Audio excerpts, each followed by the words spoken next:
Vivat cor Jesu per cor Mariae. Hiduplah hati kudus Yesus melalui hati Bunda Maria.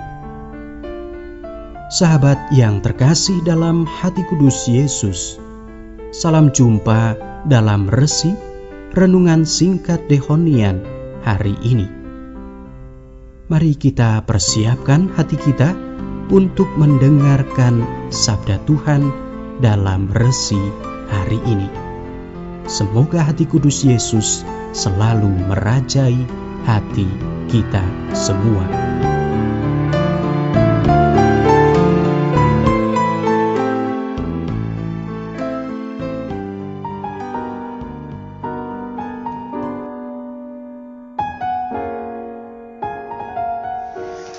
Salam damai sejahtera. Selamat pagi, apa kabar hari ini? Saya berharap kita semua dalam keadaan sehat dan selalu bersyukur. Senang sekali kita dapat berjumpa dalam renungan singkat Pekan Prapaskah kedua, Sabtu 18 Maret 2017 bersama saya Maria Claudia dari Jakarta. Marilah kita awali renungan singkat pagi ini dengan mendengarkan Injil Tuhan kita Yesus Kristus menurut Lukas bab 15 ayat 1 sampai dengan 3, dilanjutkan ayat 11 sampai dengan 32. Para pemungut cukai dan orang-orang berdosa biasanya datang kepada Yesus untuk mendengarkan Dia. Maka bersungut-sungutlah orang-orang Farisi dan ahli-ahli Taurat, katanya, Ia menerima orang-orang berdosa dan makan bersama-sama dengan mereka. Lalu Ia mengatakan perumpamaan ini kepada mereka. Ada seorang mempunyai 2 anak laki-laki. Kata yang bungsu kepada ayahnya, Bapa, berikanlah kepadaku bagian harta milik kita yang menjadi hakku. Lalu ayahnya membagi-bagikan harta kekayaan itu di antara mereka. Beberapa hari kemudian anak bungsu itu menjual seluruh bagiannya itu lalu pergi ke negeri yang jauh. Di sana ia memboroskan harta miliknya itu dengan hidup berfoya-foya. Setelah dihabiskannya semuanya, timbullah bencana kelaparan di dalam negeri itu dan ia pun mulai melarat. Lalu ia pergi dan bekerja pada seorang majikan di negeri itu. Orang itu menyuruhnya ke ladang untuk menjaga babinya. Lalu ia ingin mengisi perutnya dengan ampas yang menjadi makanan babi itu. Tetapi tidak seorang pun yang memberikannya kepadanya. Lalu ia menyadari keadaannya, katanya, betapa banyaknya orang upahan Bapakku yang berlimpah-limpah makanannya, tetapi aku di sini mati kelaparan. Aku akan bangkit dan pergi kepada Bapakku dan berkata kepadanya, Bapa, aku telah berdosa terhadap surga dan terhadap Bapa. Aku tidak layak lagi disebutkan anak Bapa. Jadikanlah aku sebagai salah seorang upahan Bapa. Maka bangkitlah ia dan pergi kepada bapaknya. Ketika ia masih jauh, ayahnya telah melihatnya. Lalu tergeraklah hatinya oleh belas kasihan. Ayahnya itu berlari mendapatkan dia lalu merangkul dan mencium dia. Kata anak itu kepadanya, Bapa, aku telah berdosa terhadap surga dan terhadap Bapa. Aku tidak layak lagi disebut anak Bapa. Tetapi ayah itu berkata kepada hamba-hambanya, Uslah bawa kemari jubah yang terbaik, pakaikanlah itu kepadanya, dan kenakanlah cincin pada jarinya dan sepatu pada kakinya. Dan ambillah anak lembu tambun itu, sembelihlah dia, dan marilah kita makan dan bersuka cita. Sebab anakku ini telah mati dan menjadi hidup kembali, ia telah hilang dan didapat kembali. Maka mulailah mereka bersukaria.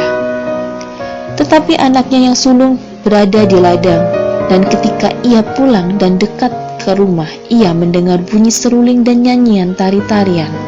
Lalu ia memanggil salah seorang hamba dan bertanya kepadanya, apa arti semuanya itu? Jawab hamba itu, Adikmu telah kembali, dan ayahmu telah menyembelih anak lembu tambun karena ia mendapatnya kembali dengan sehat. Maka marahlah anak sulung itu, dan ia tidak mau masuk. Lalu ayahnya keluar dan berbicara dengan dia. Tetapi ia menjawab ayahnya, katanya, Telah bertahun-tahun aku melayani Bapa, dan belum pernah aku melanggar perintah Bapa. Tetapi kepadaku Belum pernah Bapa memberikan seekor anak kambing untuk bersukacita dengan sahabat-sahabatku. Tetapi baru saja datang anak Bapa yang telah memboroskan harta kekayaan Bapa bersama-sama dengan pelacur-pelacur, maka Bapa menyembelih anak lembu tambun itu untuk dia. Kata ayahnya kepadanya, "Anakku, engkau selalu bersama-sama dengan aku, dan segala kepunyaanku adalah kepunyaanmu. Kita patut bersukacita dan bergembira, karena adikmu telah mati dan menjadi hidup kembali. Ia telah hilang dan didapat kembali." Demikianlah Injil Tuhan. Terpujilah Kristus. Bacaan hari ini merupakan bacaan yang sangat indah dan salah satu bacaan favorit saya. Dalam bacaan ini ada 3 tokoh penting: Bapa, anak sulung, dan anak bungsu. Anak bungsu dalam cerita ini digambarkan sebagai seorang anak yang memiliki jiwa bebas, mau berpetualang, nakal, membuat jalan hidupnya sendiri, suka berfoya-foya.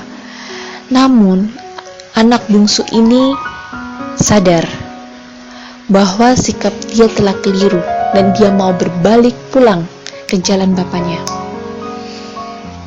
Pertobatan yang dibuat anak bungsu membuat bapaknya menaruh belas kasihan, dan bapak ini menerima anak bungsu ini dalam pelukannya. Sedangkan si anak sulung, seorang anak yang digambarkan anak yang taat, tidak pernah melanggar perintah orang tua, seorang anak yang selalu berada di sisi orang tuanya. Muncul keirian dalam hati si sulung. Namun, lagi-lagi, Bapa tetap membuka pintu hatinya untuk anak sulung. Didekatinya anak sulung ini diberi pengertian. Dan anak sulung ini pun menerima apa yang bapaknya lakukan kepada adiknya. Sikap pertobatan muncul dari hati kita sendiri. Tapi sikap pertobatan itu akan lebih terasa jika kita sendiri mau terbuka dengan orang lain. Sama seperti si sulung. Dia berawalnya tidak mau membuka dirinya terhadap adiknya atas kembalinya adiknya. Namun kasih bapaknya, pengertian yang diberikan bapaknya kepada si anak sulung membuka dirinya untuk menerima adiknya kembali. Demikian pula si bungsu. Karena dia melakukan kesalahan, dia menyadari dia melakukan pertobatan. Jadi, saya berharap kita semua selama masa prapaskah ini mau bertobat, mau menyesali segala perbuatan kita, kembali kepada jalan Tuhan, dan kita mau membuka hati kita untuk memaafkan orang lain, menerima kesalahan orang lain. Kita mau jujur terhadap diri kita sendiri, dan kita mau kembali kepada jalan Tuhan, jalan yang direncanakan Tuhan untuk kita, bukan jalan yang kita ciptakan sendiri, jalan yang kita kendalikan sendiri. Terima kasih Tuhan atas semua rahmat yang telah Engkau berikan kepada kami anak-anak-Mu. Buatlah kami selalu bertobat, buatlah kami selalu bisa berlapang dada terhadap orang-orang di sekeliling kami yang berbuat salah kepada kami, dan buatlah kami mampu mengampuni mereka seperti Engkau sendiri mengampuni kami. Amin.